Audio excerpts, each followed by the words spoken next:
Audio 2। सूर्य दर्शन।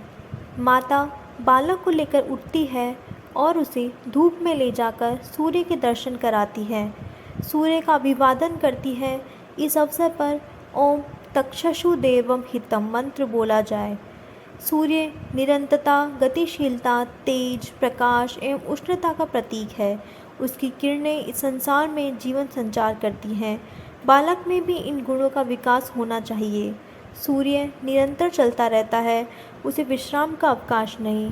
वह अपने कार्यों में कर्तव्यों से एक क्षण के लिए विमुख नहीं होता, न बहुत जल्दबाजी उतावली करता है और न थक कर शिथिलता, उदासीनता, उपेक्षा बरतता है। जो कर्तव्य निर्धारित कर लिया उस पर पूर्ण दृढ़ता एवं समस्वरता के साथ चलता रहता है। मनुष्य की क्रिया पद्धति भी यही होनी चाहिए। जो पद चुन लिया, जो कार्यक्रम अपना लिया, उसमें न तो ढील शिथिलता बरतनी चाहिए और न अधीर होकर उतावली जल्दी करनी चाहिए। धैर्य, स्थिरता और साहसपूर्वक दृढ़ निश्चय के साथ जो लोग निरंतर चलते रहते हैं, वे कितना ही कठिन मार्ग क्यों न हो, लक्ष्य तक पहुंच ही जाते हैं। सूर्य दर्शन के साथ बालक को यह प्रेरणा, शिक्षा दी जाती है कि उसे भावी जीवन में आलसी, ढीला पोला या अनियमित नहीं बनना है। नियमितता, लगन, परिश्रम के द्वारा ही वह बहुत कुछ कर सकेगा, कुछ बन सकेगा। इसलिए सूर्य को देख वह और उसकी रीति नीति का अनुसरण करे। सूर्य प्रकाशवान एवं तेजस्वी होता है। उसका दर्शन करने वाला तेजस्वी एवं प्रकाशवान बनने का प्रयत्न करे। अपना चरित्र एवं व्यक्तित्व ऐसा होना चाहिए कि जिससे दूसरे लोग प्रकाश ग्रहण करें। अपने भीतर भरे हुए अज्ञान, श्रम एवं कुसंस्कार रूपी अंधकार को मिटाने के लिए ज्ञान, विवेक, साहस एवं संकल्प को बढ़ाना चाहिए। समीपवर्ती वातावरण में वे संसार में जो अनाचार, अविचार का अंधकार छाया हुआ है, उसे हटाने के लिए ऐसा प्रयत्न करना चाहिए कि सर्वत्र सद्ज्ञान और सदाचार का प्रकाश फैले। दीपक की तरह जलकर हमें दूसरों को प्रकाश देना चाहिए। सूर्य न बना जा सके तो दीपक का अनुकरण तो करना ही चाहिए। अंधकार को पतन और प्रकाशकों को उत्थान का प्रतीक माना गया है। हमें ज्ञानवान और प्रकाशवान बनना चाहिए। जीवन इस प्रकार जीना चाहिए कि उसका यश, प्रकाश दशों दिशाओं में विस्तृत एवं चिरस्थायी हो। सूर्य में गर्मी होती है, हमारी नस नाड़ियों में गर्म रक्त बहता रहे, हमारे हौसले पस्त न हो। क्रियाशीलता में गर्मी उत्पन्न होती है, सक्रियता में जीवन भर कमी न होने पावे। जटायु शरीर से वृद्ध हो गया था, पर रावण का सामना करने में अपने कर्तव्य पालन से पीछे नहीं हटा। परिस्थितियां भले ही प्रतिकूल हो, पर हमें आदर्शों की रक्षा के लिए गर्म ही रहना चाहिए। हिम्मत किसी भी स्थिति में गिरने न देनी चाहिए। सूर्य स्वयं गर्म रहता है, दूसरों को भी गर्म रखता है। हम स्वयं सक्रिय रहें, दूसरों को गतिशील बनाएं। सूर्य दर्शन से गर्मी ग्रहण करने की दिशा लेनी चाहिए। सूर्य की किरणें प्राण संचारक हैं। संसार की संजीवनी इसी के कारण है। सूर्य ठंडा हो जाए तो एक भी प्राणी जीवित न रहे। वनस्पति, जीव जंतु, मनुष्य, कीट पतंग सभी कोई सूर्य से प्राप्त होने वाली प्राण शक्ति के कारण ही सजीव है। सूर्य दर्शन करते हुए हम प्राणवान रहने, सजीव बनने की आकांक्षा जागृत करें। इस संसार में जीवित मृतकों की कमी नहीं। जिनकी आशाएं, भावनाएं, आस्थाएं मर गई, जिन्हें भविष्य में प्रकाश नहीं अंधकार दिखता है, जिनने हिम्मत छोड़ दी और प्रयत्नों को ढीला कर दिया, वे जीवित मृतक ही कहे जाएंगे। हम मरने पर भी जीवित रहने की योजना बनावें, दूसरों में जीवन संचार करें। सूर्य अकेला ही नहीं चलता, वरन सौर परिवार के सारे ग्रहों और उपग्रहों को साथ लेकर चलता है। सबको अपनी आकर्षण शक्ति से बांधे रहता है, सबको गति देता है। हमें अपने विशाल परिवार को भी इसी प्रकार बांधकर चलना चाहिए। अपनी शक्ति, सामर्थ्य से अपने परिवार के अनेक लोगों की सहायता करनी चाहिए। अकेलेपन की बात न सोचकर सबके कल्याण और उत्थान की बात सोचनी चाहिए। सूर्य दर्शन की प्रक्रिया के पीछे ऐसी अनेक शिक्षाएं समाविष्ट हैं। उन्हें बालक के माध्यम से प्रस्तुत किया जा रहा है, पर हृदयंगम सभी को करना चाहिए। पृथ्वी पूजन। बालक को सूतक के दिनों में जमीन पर नहीं बिठाते। नामकरण के बाद उसे भूमि पर बिठाते हैं। इससे पूर्व धरती को पूजन किया जाता है। प्रथम बार उस संपूजित भूमि पर बालक को बिठाते हैं, भूमि को लीप कर चौकी पूजते हैं और उसका अक्षत, पुष्प, गंध, धूप, दूर्वा आदि से पूजन करते हैं। पूजन का मंत्र है ओम मही ध्यो। इसके उपरांत बालक को उस भूमि पर बिठाते हैं। इस भूमि स्पर्श का मंत्र है ओम स्योना पृथ्वी। भूमि को लेकर केवल मिट्टी ही न मानकर उसे देवभूमि, मातृभूमि, जन्मभूमि, धरती माता, भारत माता मानकर सदैव उसके प्रति अपनी श्रद्धा भक्ति का परिचय देना चाहिए। विश्व माता, प्राणी माता, भारत माता, धरती का वही सम्मान होना चाहिए जो शरीर को जन्म देने वाली माता का होता है। अपनी सगी माता की तरह मातृभूमि की सेवा के लिए मनुष्य के मन में भावनाएं होनी चाहिए। देशभक्ति ईश्वर भक्ति का ही एक प्रकार है। मातृभूमि की रक्षा और सेवा के लिए जिससे जितना त्याग एवं प्रयत्न बन सके करना चाहिए।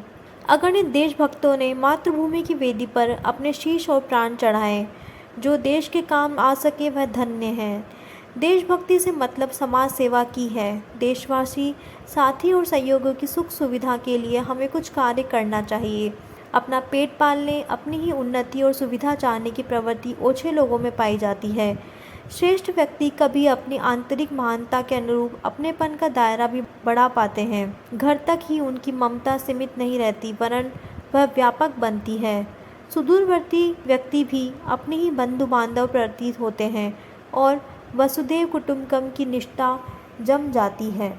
ऐसे देशभक्त व्यक्ति समाज सेवा एवं लोक मंगल के कार्यों को अपने निज लाभ एवं स्वार्थ से भी बढ़कर मानते हैं। इन्हीं के यश गाथा का इस संसार में को सुरभित करती रहती है। भूमि स्पर्श करते हुए बालक को मातृभूमि की सेवा एवं देशभक्ति की भावनाएं जागृत करने की शिक्षा दी जाती है। धरती माता की क्षमाशीलता प्रसिद्ध है। वह सबका भार अपने ऊपर उठाती है। अपनी छाती से अन्न, फल, रस, खनिज आदि विभिन्न विभिन्न पदार्थ उपजा कर प्राणियों को पाला करती है। लोग मलमूत्र आदि से उसे गंदा करते हैं तो भी रुष्ट नहीं होती और उदारतापूर्वक वह सब सहन करती है। अपनी अधिकांश भाग जल को शीतलता से भरे रहती है। विशाल संपदा की स्वामिनी होने पर भी इतराती नहीं।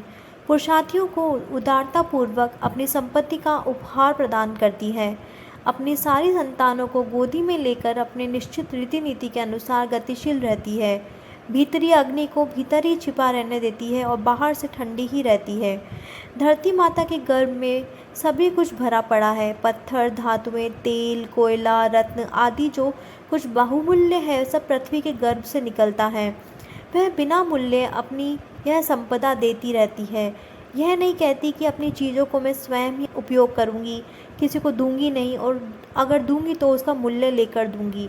इस उदार अनुदान के पीछे भी उसमें एक शर्त रखी है कि वह लाभ केवल सुपात्रों को ही मिले। जो पुरुषार्थी पराक्रमी हैं, जो खोज और ढूंढ सकते हैं, उन्हीं वे अनुदान मिलते हैं। निकम्मों, आलसियों को घर बैठे देने नहीं जाती, क्योंकि कुपात्रों को कोई वस्तु बिना मूल्य मिले तो उसमें उसको दोष, दुर्गुण और भी अधिक बढ़ते हैं।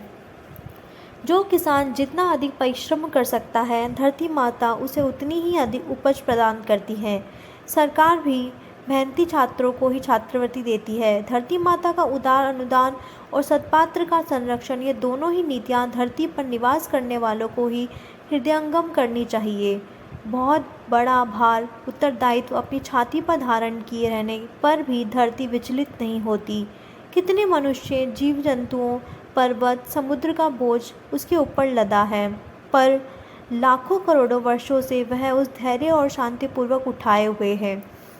आंधी तूफान, सर्दी गर्मी, भूचाल और उल्कापात की विचित्र घटनाएं घटित होती रहती हैं, पर वह उसकी कुछ भी परवाह नहीं करती। मनुष्य के ऊपर अनेक उत्तरदायित्व लदे होते हैं। प्रिय, अप्रिय, सुदीन, दुर्दीन भी आते रहते हैं।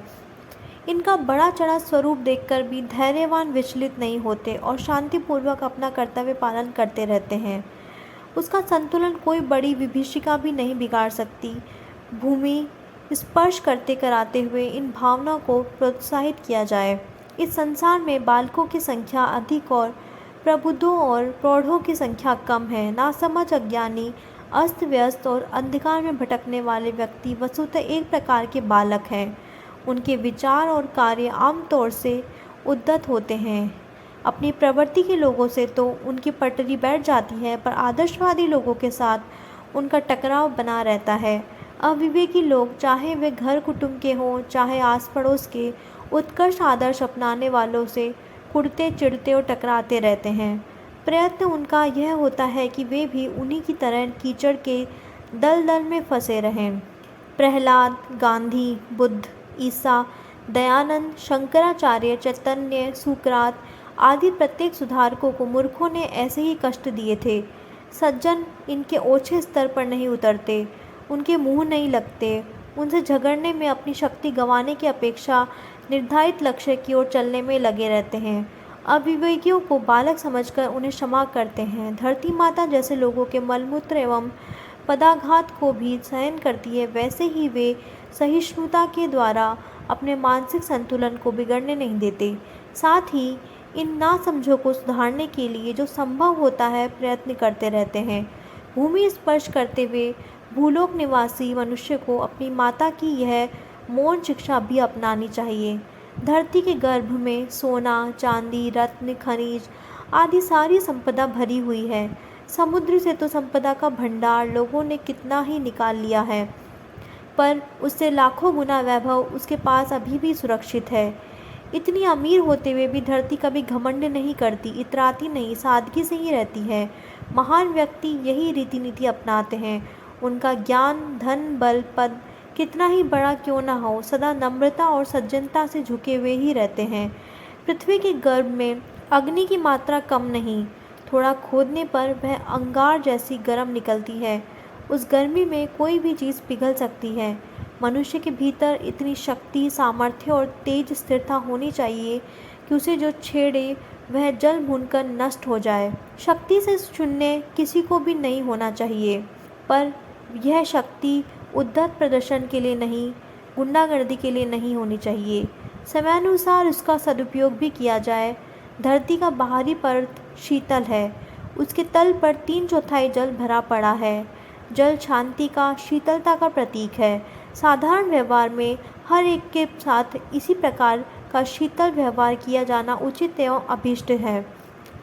मल मूत्र, हड्डी, मांस आदि कोई गंदी वस्तुएं भी धरती में गाड़ दी जाएं तो वह कुछ दिन में अपना दूषित स्वरूप समाप्त कर मिट्टी के रूप में अपना सजातीय बना लेती है।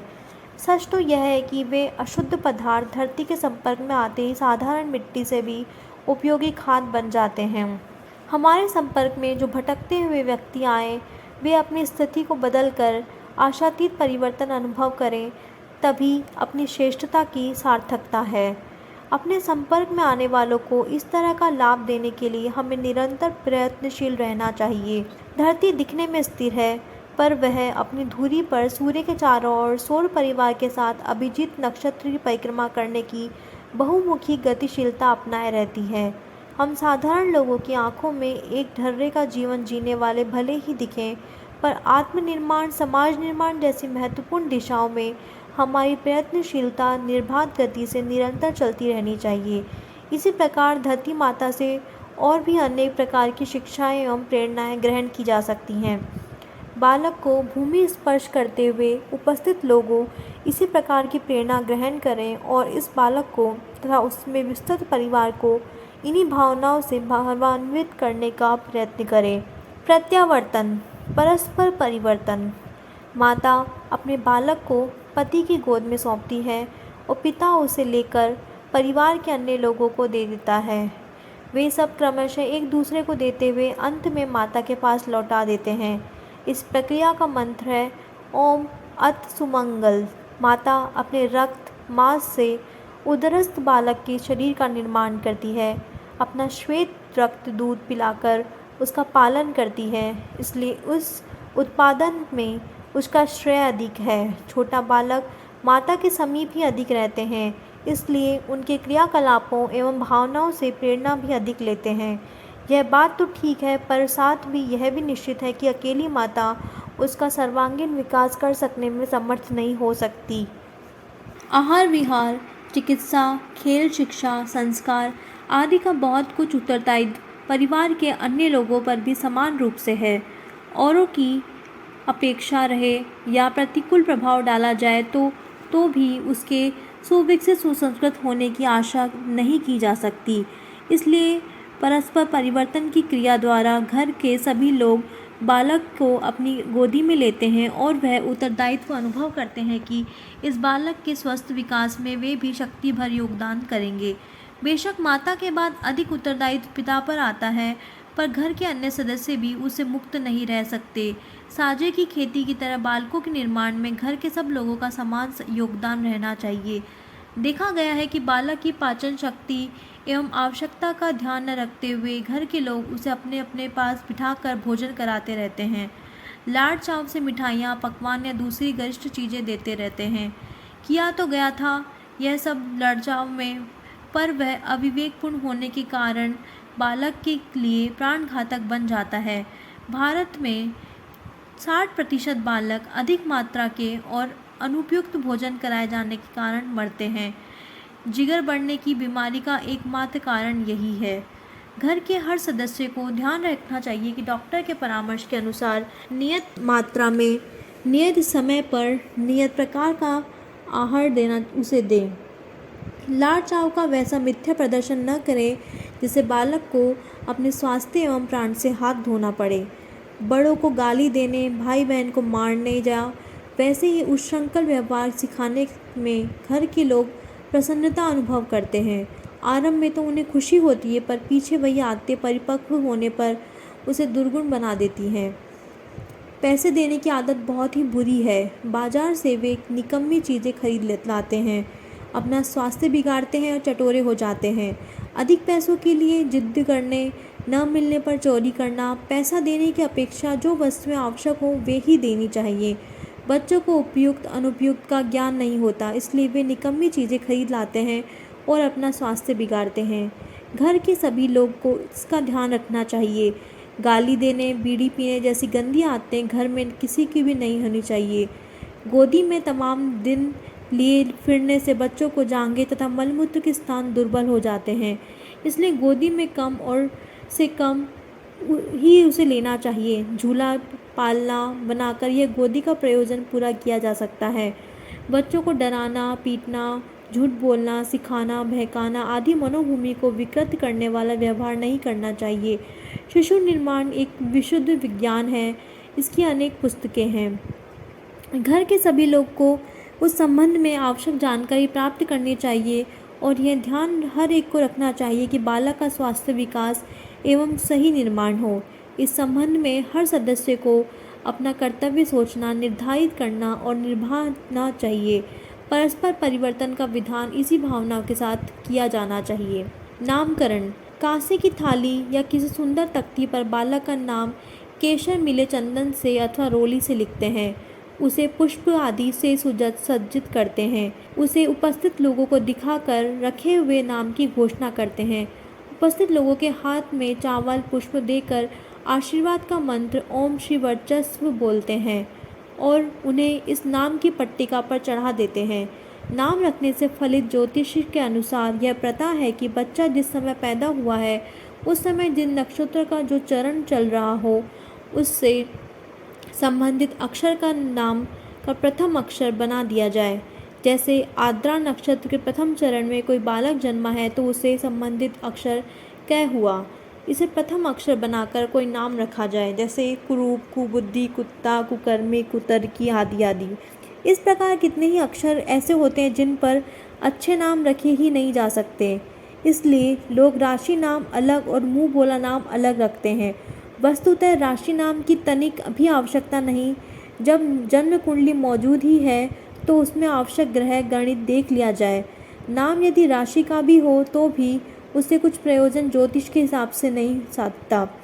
अतः उस झंझट में न पड़कर नाम ऐसा रखना चाहिए जो बालक को प्रोत्साहित करने वाला एवं गौरव अनुभव कराने वाला हो। यह एक मनोवैज्ञानिक तथ्य है कि मनुष्य को जिस तरह के नाम से पुकारा जाता है उसे उसी प्रकार की एक छोटी सी अनुभूति होती रहती है। यदि किसी को कुडेमल, घुरेमल, नक्षिद्दा, नत्थी, घसीटा आदि नामों से पुकारा जाए तो उसमें हीनता की भावना ही जागेगी। नाम के सार्थक बनाने की कई हल्की अभिलाषाएं मन में जगती रहती हैं। पुकारने वाले भी किसी के नाम के अनुरूप उसके व्यक्तित्व की हल्की या भारी कल्पना करते हैं, इसलिए नाम का अपना महत्व है। उसे सुंदर ही चुनना और रखा जाए।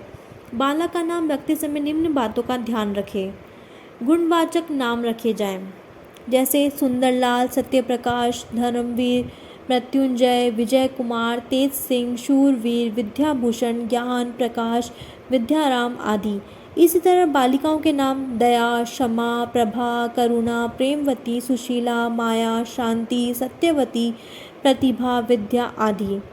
दूसरा, महापुरुषों एवं देवताओं के नाम पर भी बच्चों के नाम रखे जा सकते हैं, जैसे रामावतार, कृष्णचंद्र, शिव कुमार, गणेश, सविता नंदन, विष्णु प्रसाद, लक्ष्मण, भरत, याज्ञवल्क्य, पराशर, सुभाष, रविंद्र, बुद्ध, महावीर, हरिश्चंद्र, दधीच आदि। लड़कियों के नाम कौशल्या, सुमित्रा, देवकी, पार्वती, दमयंती, पद्मावती, दुर्गा, लक्ष्मी, कमला, सरस्वती, सावित्री, गायत्री, मदालसा, सीता, उर्मिला, अनुसुईया आदि। तीसरा, प्राकृतिक विभूतियों के नाम पर रखे जा सकते हैं, जैसे रजनीकांत, अरुण कुमार, रत्नाकर, हिमाचल, घनश्याम, वसंत, हेमंत, कमल, गुलाब, चंदन, पराग आदि। लड़कियों के नाम उषा, रजनी, सरिता, मधु, गंगा, यमुना, त्रिवेणी, वसुंधरा, सुषमा आदि। लड़की और लड़कों के नामों की एक बड़ी सूची बनाई जा सकती है। उसी में से छांटकर लड़की और लड़कियों का उत्साहवर्धक, सौम्य एवं प्रेरणादायक नाम रखने चाहिए। समय समय पर बालकों को यह बोध भी कराते रहना चाहिए कि उनका यह नाम है, इसलिए गुण भी अपने से वे उनसे ही वैसा पैदा करने चाहिए। लोक दर्शन कोई वयोवृद्ध व्यक्ति बच्चे की गोदी में लेकर घर से बाहर ले जाते हैं और उसे बाहर का खुला संसार, खुला वातावरण दिखाते हैं। उसके साथ ही आशीर्वादात्मक मंत्र ओम त्वम जीव शरदः शतम वर्धमान वाक्य सब मिलकर उच्चारण करते हैं। बालक घर में ही कूपमंडूक न बना रहे, वरन वह जाति के विस्तृत प्रांगण में भी अपने को गतिशील बनाए, प्रकृति की गोद में रहे, विशाल वातावरण में बढ़े। इसके लिए बाहर खुले वातावरण में उसे घुमाया जाता है। लोक दर्शन अर्थात संसार को देखना जानना लौकिक और परलौकिक दोनों ही प्रगतियों में दृष्टि से आवश्यक है। जीना संसार में ही पड़ता है, इसलिए उसके भले बुरे रूप स्वरूप को जानना होता है। जो बुराइयां हैं उनसे बचने और जो अच्छाइयां हैं उनसे लाभ उठाने की सावधानी बरतनी पड़ती है। सावधान मनुष्य के लिए यह संसार कल्प वृक्ष की तरह उपयोगी और असावधान के लिए भवसागर है, इसलिए उसके संबंध में अधिक जानना समझना नितांत आवश्यक है। भूगोल, इतिहास आदि इसलिए पढ़ा सीखा जाता है। लोकाचार जिसमें सीख लिया उसने बहुत सीख लिया। जिसे दूसरे से ठीक तरह व्यवहार करना और वस्तुओं का ठीक तरह उपयोग करना आ गया, समझना चाहिए जीवन कौशल उसे आ गया। यह संसार विराट ब्रह्म है, इसे प्रत्यक्ष परमेश्वर समझना चाहिए। भगवान राम ने कौशल्या और काकभुसुंडी को और भगवान कृष्ण ने यशोदा तथा अर्जुन को विराट रूप दिखाते हुए विश्व ब्रह्मांड का ही साक्षात्कार कराया था। जो इस जगत को ईश्वर की विशाल प्रतिमा के रूप में देखने लगा, समझना चाहिए कि उसने ईश्वर का दर्शन कर लिया। ईश्वर सर्वव्यापी होने के कारण चमड़े की आंखों से नहीं देखा जा सकता। उसके दर्शन दिव्य नेत्रों से, विवेक से ही होते हैं। ईश्वर को सर्वव्यापी न्यायकारी समझकर जो दुष्कर्म के प्रतिफल दंड और सत्कर्मों के प्रतिफल पुरस्कार को आस्थापूर्वक समझ गया, समझो स्वर्ग नरक की उसकी मुट्ठी में आ गए। वह अपनी क्रिया पद्धति को कुमार्ग से हटाकर सनक पर मोड़ सकता है और उसके लिए नरक का अस्तित्व समाप्त कर स्वर्ग का वातावरण उत्पन्न कर सकता है। लोक दर्शन का तात्पर्य इस प्रकार ईश्वर दर्शन का अनुभव करना ही है। हम अपने को, अपने घर को ही न देखते रहें, वरन अपने बाहर फैले हुए समाज को भी देखें और उसकी सुख शांति, प्रगति एवं समृद्धि का भी वैसा ही ध्यान रखें जैसा अपना रखते हैं। लोक दर्शन प्रक्रिया के पीछे ऐसी अनेक महानता, व्यापकता, विशालता, उदारता की ओर ले जाने वाली श्रेष्ठ भावनाएं छिपी पड़ी हैं। नामकरण संस्कार का प्रयोजन बालक को समाज से और समाज को इसे नए अवतरित आगंतुक से परिचित कराना है। किस नाम से उसे समाज जाने, इस प्रश्न का उत्तर देने के लिए इसी अवसर का एक निर्माण किया जाता है। जो नाम बालक का रखा गया है उसके पीछे भावना की ऐसी स्फुरना सन्निहित रहनी चाहिए जिसके समाज द्वारा उसे श्रेष्ठता से संबंध माना जाए। नाम केवल शब्दों का समूह ही नहीं, उनके शब्दों के पीछे भावना भी संलग्न है। शब्दों का जो अर्थ होता है उसे स्मृति का एक ताना बाना जुड़ा रहता है। जैसे किसी को गधा, कुत्ता, सुअर, दुष्ट, कसाई आदि कहा जाए तो इन शब्दों के अर्थ से जिस गंदे जानवर या कुकर्मियों का संबंध जुड़ा है उनकी स्मृति सामने आ खड़ी होगी। फलस्वरूप जिनके लिए इन शब्दों का प्रयोग किया गया है उनके लिए निष्कर्षता एवं घृणा का भाव मन में उदय होगा। इन दुर्भावनाओं को अपने ऊपर आरोपित होने देना पसंद नहीं करता, फलस्वरूप उसे बुरा लगता है, क्रोध आता है और ऐसे अपशब्द कहने वाले से लड़ने मरने को तैयार हो जाता है। अच्छे या बुरे शब्द जो अपने लिए एक बार भी कहे जाते हैं वे मन पर अच्छा या बुरा असर डालते हैं। जिसे कहा है कि जिसने सुना है या जिसके प्रति कहा गया है उन सभी पर उन शब्दों का प्रभाव पड़ता है। इसलिए हर व्यक्ति अपने लिए अच्छे विशेषण प्रयुक्त किया जाना पसंद करता है, क्योंकि इन्हीं शब्द विशेषणों के आधार पर उसका समाज के साथ परिचय होता है, उसका स्वरूप प्रकट होता है और सम्मान असम्मान की पृष्ठभूमि तैयार होती है। बार बार जो शब्द अपने लिए कहे जाते हैं उनसे धीरे धीरे अपनी अंतः चेतना भी प्रभावित होती है और जैसा जिसके लिए कहा जाता है वह वैसा ही बनने ढलने लगता है। किसी को बुद्धू, उल्लू, अहमक, सनकी आदि विशेषणों के साथ हर बार पुकारा जाए तो धीरे धीरे उस व्यक्ति की अंतः चेतना अपने बारे में इन विशेषणों को सही मानने लगती है और धीरे धीरे वह वैसा ही बनने लगता है। जो लोग इन विशेषणों का प्रयोग करते हैं वे भी उसे वैसा ही मानते हैं और सुनने वाले भी निरर्थक नहीं बन जाते, वे अपने प्रभाव किसी न किसी रूप में छोड़ते ही हैं।